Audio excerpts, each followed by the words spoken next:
Resultados do quarto trimestre de 2024 da Eletrobras. O anúncio de 4 bilhões em dividendos. Será que o mercado se animou para essa companhia? Olá pessoal, meu nome é Rafael, falo do canal Ponto de Investimento. Desde já, peço para curtir e comentar o vídeo e bora lá, sem enrolação. Aviso de sempre, conteúdo puramente educacional e informativo, não é recomendação de compra. Como eu sempre gosto de mostrar para vocês, a estrutura acionária das empresas. Na Eletrobras, o governo detém 42,05% das ações, a DR, que são ações negociadas no mercado americano, são 2,58%, acionistas não residentes fora do país, praticamente 30%, FMP 1,79% e demais pessoas físicas ou jurídicas 21,11%, ações em tesouraria 2,58%. Aqui um gráfico para ficar mais fácil a leitura, 42% na mão do governo, acionistas residentes no país 25,5% e não residentes 32,5%. Só um disclaimer, a privatização foi finalizada em junho de 2022 da Eletrobras e as ações preferenciais giram em torno de 13,8%. É muito pouco. A maioria das ações da Eletrobras são ON, são ordinárias. Então vamos lá, quarto TRI de 2024, apresentando uma visão geral da empresa. Na parte de geração de energia, a Eletrobras atingiu uma capacidade instalada de 44 mil megawatts em 2024, representando 22% da instalação no Brasil.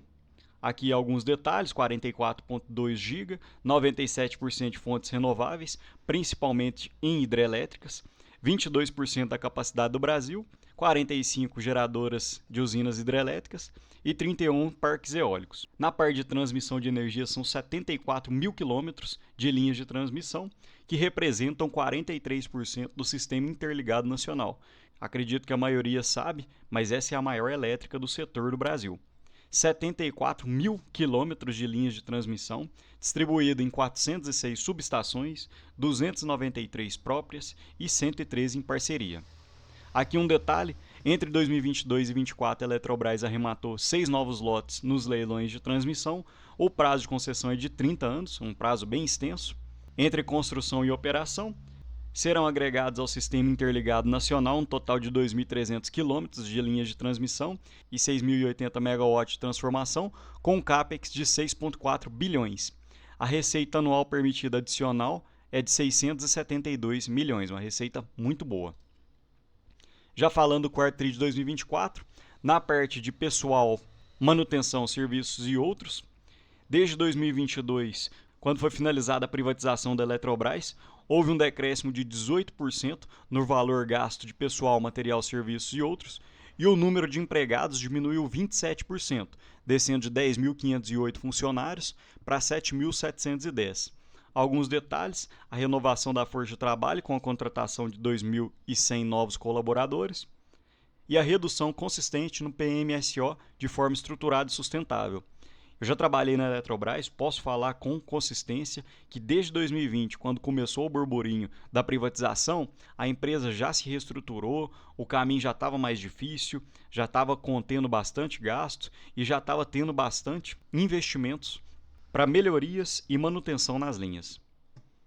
Transformação da gestão de passivos, a evolução na redução do estoque de empréstimo compulsório. O estoque de empréstimo compulsório é um tributo do governo que ele faz você pagar para caso aconteça alguma calamidade, alguma coisa sistêmica, ou se precisa para alguma emergência, o governo pode utilizar esse valor, esse tributo que está lá, mas o tributo na verdade pertence à empresa. Então você percebe que houve uma redução de 12,5 bilhões, 50% do saldo compulsório após a privatização. Eles conseguiram fazer um trabalho para poder devolver esse saldo para o caixa da empresa. E também outras eliminações desde o segundo trimestre de 2022, 8,2 bilhões em acordos judiciais e 2,3 bilhões em valores liberados de depósitos judiciais e outras garantias, como ações de coligadas. Retomada da capacidade de investimento. Desde 2022, a Eletrobras tem aumentado o seu CAPEX, tem aumentado o valor do investimento. Em 2023, foram 9,018 bilhões em investimento. E em 2024, 7,7 bilhões. Aqui a maior parte foi em transmissão, reforços e melhorias, seguido pela geração, manutenção, geração, implantação e ampliação e outros. E também eles já indicam que para 2025 deve haver um alto CAPEX, um alto investimento. Aqui eles deixaram 3 pontos de investimento, que foi em Coxilha Negra, um CAPEX previsto de 2,4 bilhões, 302 megawatts de capacidade e operação comercial iniciada em julho de 2024. A Transnorte Energia, CAPEX de 3,3 bi, 724 quilômetros, conectando Manaus a Boa Vista. E o HVDC de Itaipu, um CAPEX de 1,9 bilhões, 800 km de linha e revitalização dos conversores do Bipolo 1 de Itaipu. Leilões de transmissão. A Eletrobras retornou aos leilões depois da privatização e já tem até conseguido alguns arremates. Desde 2022, a Eletrobras voltou a participar dos leilões. Perceba que 2015, 16, 17, 18, 19 e 21 não houve participação da Eletrobras. Em 2020 houve a participação, mas nenhum arremate. Em 2022, 23 e 24, aqui é o disclaimer. Arrematou um lote em 2022 e em 2023 e 4 em 2024. Então a Eletrobras está retomando essa competitividade, está participando dos leilões e está entrando para ganhar. 6,4 bilhões de CAPEX e 680 milhões da receita anual permitida. Na parte de transmissão, 234 projetos de reforço e melhorias, 6,8 bi no CAPEX e mais 1,1 bilhão da receita anual permitida.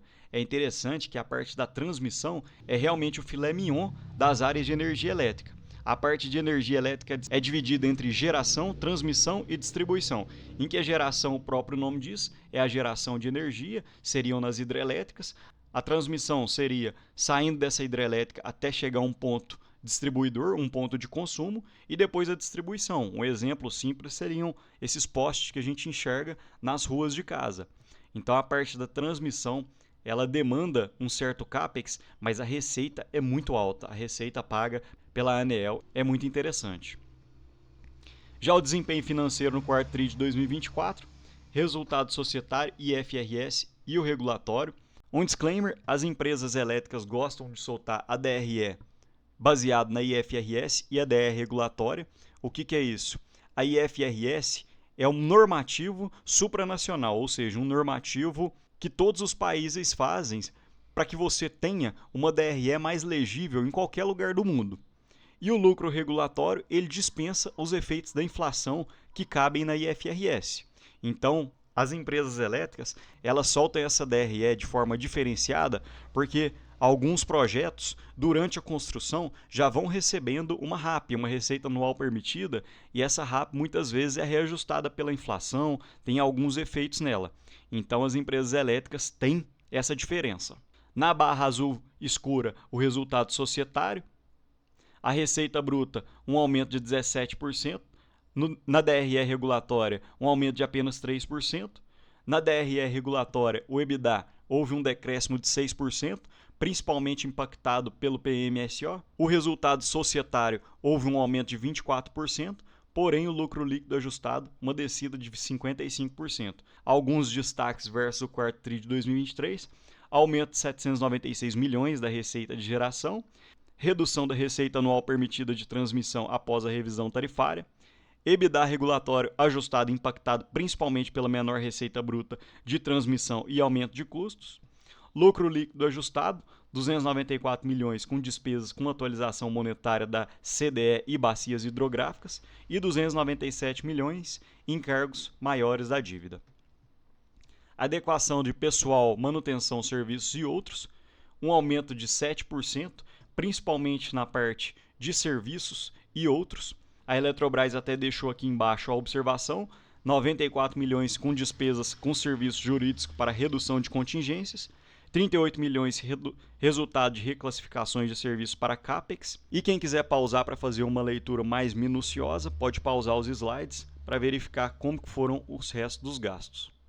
Agora a parte dos dividendos, a maior distribuição de dividendos da história, crescimento do retorno aos acionistas, terceiro maior lucro da história da Eletrobras, remuneração total de 4,115 milhões, onde 115 foram recompras, pagamento equivalente a 41% do lucro líquido apurado em 2024 e o dividendo proposto equivalente a 60% do lucro líquido regulatório. Aqui um aviso aos acionistas, o pagamento será realizado no dia 13 de maio de 2025, 0,11 centavos por ação preferencial e 0,89 por ação ordinária. Pegando a Eletro 3, que é a ação ordinária, você vai receber 0,89 dividido pela cotação atual, 2,2% de dividendo. E se juntar com o dividendo do dia 26 de 4 de 2024, que foi 40 centavos por ação, seria em torno de 3,2%. Realmente é um dividendo muito baixo ainda que a Eletrobras está distribuindo. Indicadores que eu sempre gosto de mostrar para vocês: preço sobre lucro. Em 2022 os investidores se animaram bastante, eles pagaram caro na ação, né? Acreditando que o lucro subiria muito, principalmente pela privatização. Em 2023 já houve uma calma no preço sobre lucro e o atual gira em torno de 9,17. Preço sobre o valor patrimonial abaixo da média praticada pela empresa, que seria em torno de 0,95 a 1, atualmente encontra-se em 0,77. Histórico de dividendos: aparentemente a Eletrobras está querendo ser uma boa pagadora de dividendos, porém o dividendo médio ainda se encontra muito baixo. O preço sobre o lucro ainda está um pouco ajustado, então o dividendo continua um pouco baixo. A Eletrobras paga normalmente uma vez por ano, no mês 4. E o gráfico de lucro versus cotação, que eu sempre gosto de mostrar para vocês. Perceba em 2022 que eu havia falado, a cotação saiu dos valores de 30 e poucos até 40, 44. Por isso que o PL aumentou tanto. Olhando na ótica anual de 2021 para 2022, houve uma queda no lucro. E em 2024, apesar da baixa na cotação, houve um aumento do lucro da Eletrobras. E agora, os investidores aparentemente se animaram novamente para a empresa e colocaram ela nesse patamar de 40, 40,8, o valor da cotação. E na sexta-feira, todo o mercado se animou, a bolsa subiu 2%. E a Eletrobras houve um aumento de 3,25%. Aparentemente os investidores gostaram dos resultados do quarto TRI de 2024. Então é isso, pessoal. É uma empresa que eu mantenho no radar, mas não é uma empresa que eu tenho em carteira. Acho que ainda precisa de melhorar muito nos dividendos. O pagamento é muito baixo. Mas vamos ver, vamos acompanhando. Pode ser que elas nos surpreendam nos próximos anos. Obrigado, um abraço.